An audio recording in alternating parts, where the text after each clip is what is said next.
That's what I am doing this morning after watching Buffalo blow it again.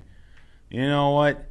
Everybody in preseason was saying, hey, Buffalo is going to be the representative of the AFC in the Super Bowl. We were the darlings of everybody. You want to know what I say? Fraud! That's what I'm going to say. Fraud! Almost like a good old foghorn. Yeah, especially last night when we knew the game plan that the Patriots were going to throw at us, especially with the wind howling over the moors like a lost soul. You know how it is there in western New York when the winds come off of Lake Erie.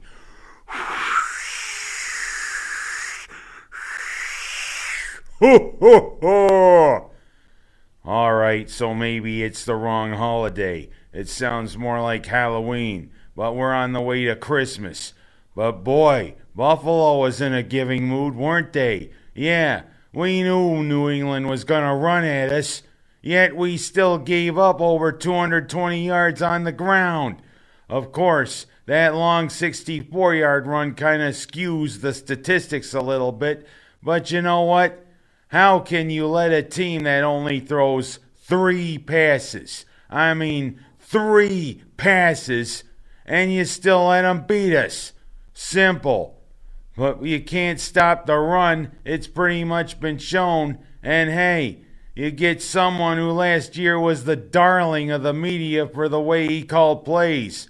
Now, he just can't call anything, especially when we get inside the red zone. When you only score once on 4 times inside the 20-yard line, you got a problem. Same thing when your average starting position is on the 40-yard line. You got a problem. When you got that close, you got that little bit of a field, hey, you should score most every time. But what is Brian Daboll calling? A vanilla playbook? Hey, I want chocolate, maybe strawberry to come in. What the hell happened? Daboll, the way you're going, it may be time for your fast to go back down to Alabama. What the hell are you doing? Yeah, everybody wondered we're going to lose you because, hey, somebody might get you for a head coaching position. You know what? I might have you be the head coach of the toilet bowl. Because that's exactly where you're going to head. We're 7-5. Now we're fighting for our playoff lives. I'm just wondering, should we play Judas Priest? Some heads are going to roll if we don't make the playoffs, and that is a big possibility now. We got Brady coming up. We got the Patriots coming up in another 3 weeks again in Foxborough. And of course, you let the one who drones a lot when he talks get the better of us again. He's the Darth Vader to our, little thing. We're the rebel force. You know what Bill Belichick ought to do instead of droning?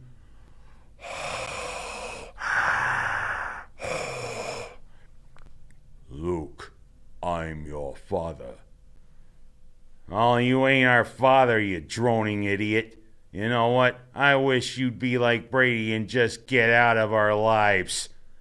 But that's all I want to bark about with the Bills. Let's go to something good, shall we? Couple of nice victories by the Syracuse basketball team. Especially a 2-overtime thriller against Indiana. You know what? Thing is, it showed a troubling trend in both games. We can build up pretty good leads, but we can't hold them. Of course, with Florida State, they built up a pretty good lead. We came back, built up a lead, but we almost didn't hold it. When we did that twice against Indiana, I started thinking, Indiana wants me. Lord, I can't go back there. Indiana wants me. Lord, I can't go back there. And I thought I heard, if you remember the song, then you know what I'm talking about. But you know what? Thrilling victory over the Hoosiers. And then Pretty good victory over the Seminoles. Good way to open ACC play. But now it's another pretty good opponent, Villanova. And you got to wonder, are they probably thinking, Cole Swider, you're a traitor. You went to Syracuse. Yeah, but we got him. Gonna be an interesting game against the Wildcats, our old Big East rivals. And of course, on Saturday, when a lot of us around town here are going to be celebrating the 75th anniversary of the It's a Wonderful Life, guess what? We got Patrick Ewing in Georgetown to play. Another one of our old friends from the Big East. Gonna be an interesting week, not only with Villanova, but with Georgetown. And of course, Jimmy Stewart. Oh, whoa, what's the big deal about my old movie? Hey, our town is supposedly the model for Bedford Falls. And of course, quite a few of the stars, including Little Zuzu, good old Carolyn Grimes, is going to be here for the 75th anniversary. And a little side point, congratulations to a great person, Larry Driscoll, who's going to be the recipient of the George Bailey Award. He deserves it for all that he's done for this community. Gonna be an interesting week for the Orange coming up. And now I'm gonna give you a little tribute to a few great ladies who, have done something pretty good, making the Rochester paper. Yes, the Waterloo girls basketball team. When you make the Rochester Democrat and Chronicle, that should tell you something about these ladies. They are the defending champions of their Section 5 class, and the core of the team has come back to hopefully make another run towards another title.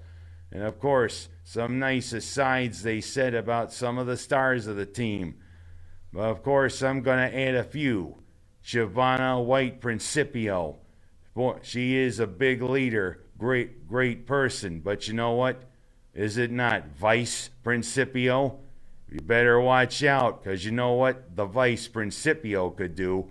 All right, who's screwing around here? You know what? No more trouble, or else you're going to go to the office. And of course, Morgan Caraballo. Of course, I wanted to take a package, Caraballo, but it was too heavy. No wonder why I was going like this. Plop. Yeah. And of course, Macy Carr.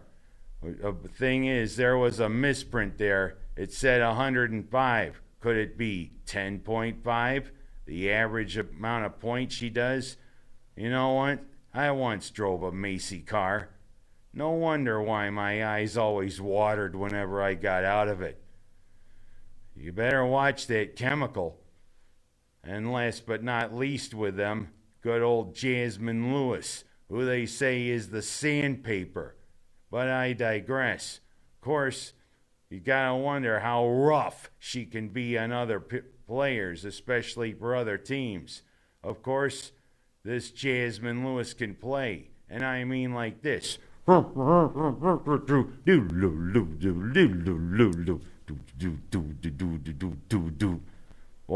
am I off key or what? Of course, one great jazz person, Ella Fitzgerald, if she was around here, she'd say, "Oh, you're saying that about Jasmine Lewis. Well, I'm going to tell you one thing, Mr. Haas. Scat!" Okay. Beep-a-dip-boop-a-dip-dip-a-dip-bip. Boy, did you see that glass shatter? Is it live or is it Memorex? Of course, I also got to give a little shout out to our other great girls basketball team, one who I think's going to rise in prominence, Mynderse. They've got a pretty good team this year and a pretty good core of veterans jumping from JV to varsity. Of course, you got to wonder, how much is Ella worth? Does Haley get the most out of her play? And of course, you got Miss Koberger, who's going to grill and fry any opponent she comes up against. And of course, my neighbor, who's one of the captains, Bridget Miller. Hey, I seen how you play with volleyball. You can't spike a basketball. It'll break your hand. Oh well. Quickly, I'm gonna say, hey, the boys' basketball team.